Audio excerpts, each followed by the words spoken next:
కూడా పేరు పేరు నమస్కారాలు.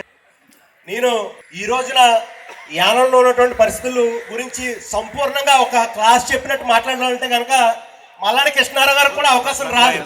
ఆ విధంగా ఉన్నది పరిస్థితి ఈ రోజున యానంలో.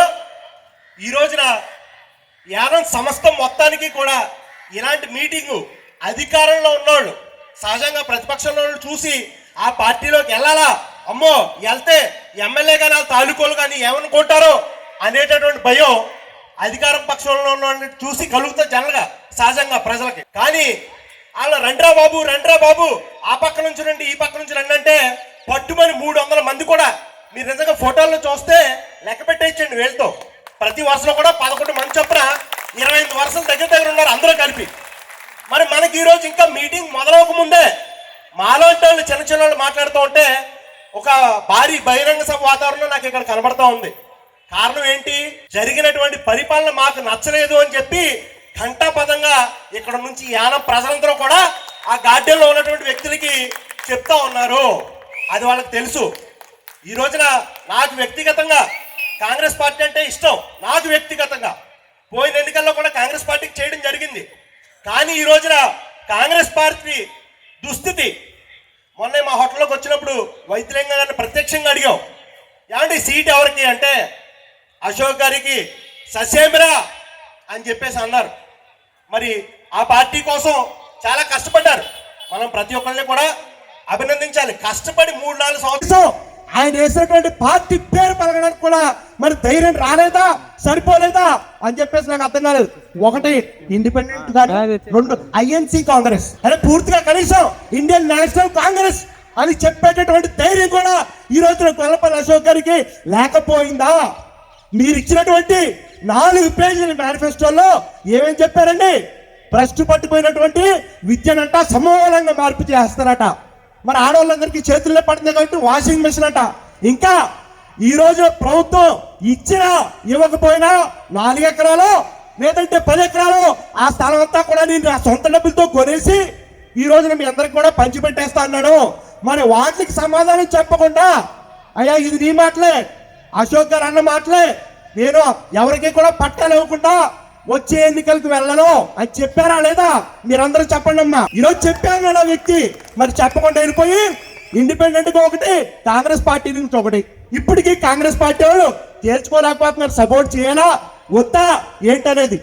మీ విధి విధానాలన్నీ కూడా యానం ప్రజలు నాలాంటోడు మల్లాడి కృష్ణారావు గారికి వ్యతిరేకంగా వ్యవహరించినటువంటి నాలాంటోడు కూడా ఈరోజు స్టేజ్ ఎక్కి ఆయనతో పాటు నడుస్తా ఉన్నారంటే యానం ప్రజలందరూ కూడా ఏ రకంగా ఆలోచించిపోతా ఉన్నారనేది మీరందరూ కూడా తెలుసుకుని తీరాలని చెప్పి యానంలో ఉన్నటువంటి నాయకుడిగా కాదు, మోటా నాయకుడిగా కాదు, ఒక పౌరుడిగా నాకు వ్యాపారాలు జరగట్లేదు, నా పరిస్థితులు బాగాలేదు, నా రోడ్లు బాగాలేదు, నా మౌలిక వసతులు బాగాలేదు అనేటువంటి బాధతో నేను ఈరోజు ఖచ్చితంగా సమర్థుడైనటువంటి వ్యక్తులు వెనకాల యానం ప్రజలు నాతో పాటుగా మీతో పాటుగా మనందరం ఏకతాటిగా నడిచి అతి భారీ మెజార్టీ తోటి ఈరోజు గెలిపించాల్సినటువంటి అవసరం ఉందా లేదా అనేది తెలుసుకోవాలి. ఈరోజు మల్లాడి కృష్ణారావు గారు కేవలం పోటీదారు మాత్రమే, కానీ గెలుపు మనదే. గెలిపించుకోవాల్సినటువంటి అవసరం అత్యవసరం మనకుందని చెప్పేసి యానం ప్రజలందరూ కూడా గుర్తెరగాలని చెప్పేసి పేరున కోరుకుంటా ఉన్నాను. సమయం లేదు కానీ పొద్దునే కృష్ణారావు గారిని అడిగాను, ఏమంటే స్ట్రీట్ కార్నర్ మీటింగ్ పరిస్థితి ఏంటని చెప్పి. అదంతా కూడా ఆయనకు వదిలేస్తాం. మనం ఎప్పుడు ఎవరిని కూడా చైతన్యపరచాల్సిన పని లేదు. గెలుపు కోసం కాదు, అతి భారీ మెజారిటీ కోసం మాత్రమే రేపు పొద్దున పోటీ జరగబోతా ఉంది. యానం ప్రజలందరూ కూడా అది గుర్తు పెట్టుకోవాలి. అయ్యా మల్లాడి కృష్ణారావు గారట ఏదో పదవి తెచ్చుకున్నారంట, ఆపేశారంట, అభివృద్ధిని ఆపేశారంట. అయ్యా యానం మీద ప్రేమ లేకపోతేనో ఇంకోటి లేకపోతేనో 25 ఏళ్ల పాటు ఆయన్ని ఏకదాటిగా లెక్కించలేదు యానం ప్రజలు. అది తెలుసుకోవాలి. నేను ఆయన విధి విధానంలో కొన్నాట్లు మాత్రమే తెగించాను తప్ప ఆయన ఫలానా కులస్తులను ఫలానా మతస్థులను చెప్పి మిగతా వాళ్ళకి నేను వ్యతిరేకించలేదు. ఆయన అది ఖచ్చితంగా 100% ఆయన కూడా ఎప్పుడు చెప్తూ ఉంటారు, ఏమైనా సలహాలు ఉంటే ఎవరా అని చెప్పి. ఖచ్చితంగా అటువంటివి మనం చేయాలి. కానీ ఈ మేధావులందరూ ఏం చెప్తారండి, వాళ్ళు చేతగాని పనులా, చేతగానేదా మల్లాడి కృష్ణారావు గారు ఆపేశారండి మిమ్మల్ని. ఈ రోజు ఒక పెద్ద మనిషి యానలో రోజుకి 5.5 లక్షల రూపాయలు ప్యాకాడు కప్పుల ద్వారా సంపాదించుకుంటుంటే మల్లానికి ఇస్తారా ఆపగలిగారా మిమ్మల్ని? ఈ రోజున మీరు గతంలో చాలా తక్కువకి చేసినటువంటి క్లీన్ కాంట్రాక్ట్ ని ఇంచుమించు 44 లక్షల రూపాయలు దోపిడీ చేస్తా ఉంటే మల్లానికి ఇస్తారా ఆపారా? మీ దోపిడీని మాత్రం ఆపలేదు, మంచి పనులు మాత్రం ఆపేశారా? ఇది ఒక చేతి కానీ తత్తమ్మ కావాలని కాకపోతే ఇంకేంటనేది యానలో ఉన్న ప్రజలు ఆలోచించుకోకపోతే మన కళ్ళును మనం పొడుచుకున్నట్టే అండి, మన కళ్ళును మనం పొడుచుకున్నట్టే. వాళ్ళకి దోపిడీ అడ్డొచ్చేసి అంటే ఇది బూచిగా చూపించి తప్పించుకోలేనటువంటి కారణం. వంగలేరమ్మా ఈరోజు మంగళవారం అన్నాడంట.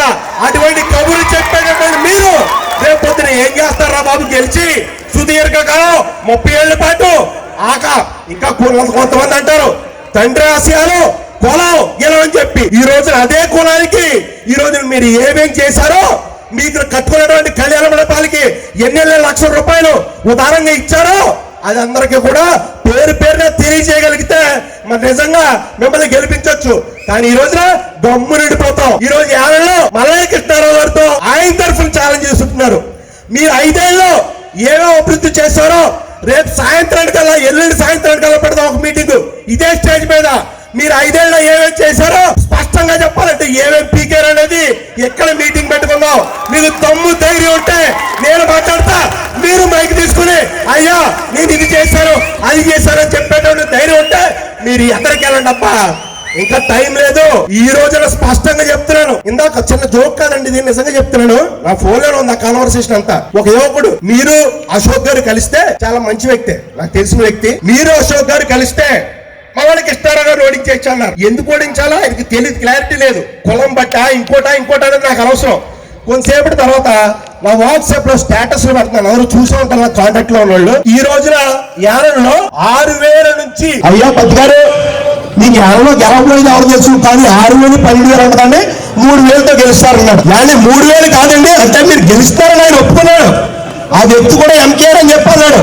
తర్వాత ఇంకో మాట అన్నాడు, ఇది చాలా మోసం ఉంది, మిమ్మల్ని ఫలానా వ్యక్తి మోసం చేశాడు కాబట్టి ఈ రోజు ఇటువంటి పరిస్థితి దాపించింది అతనికి అని చెప్పడంతో పాటు అయ్యా సమయం గడిచే కొద్ది 3000 కాదు మెజారిటీ పెరిగే పరిస్థితి బెట్టింగ్ వేసుకుంటాం, కొంచెం దయచేసి ఆ పెరిగే మెజారిటీ అంతా చెప్పండి అని చెప్పేసి అదే వ్యక్తి చెప్పడం జరిగింది. అంటే అతనితో పాటు ఉన్నటువంటి వ్యక్తులు ఎవరికీ కూడా అతను గెలుస్తాడు అనేటువంటి నమ్మకం లేదు.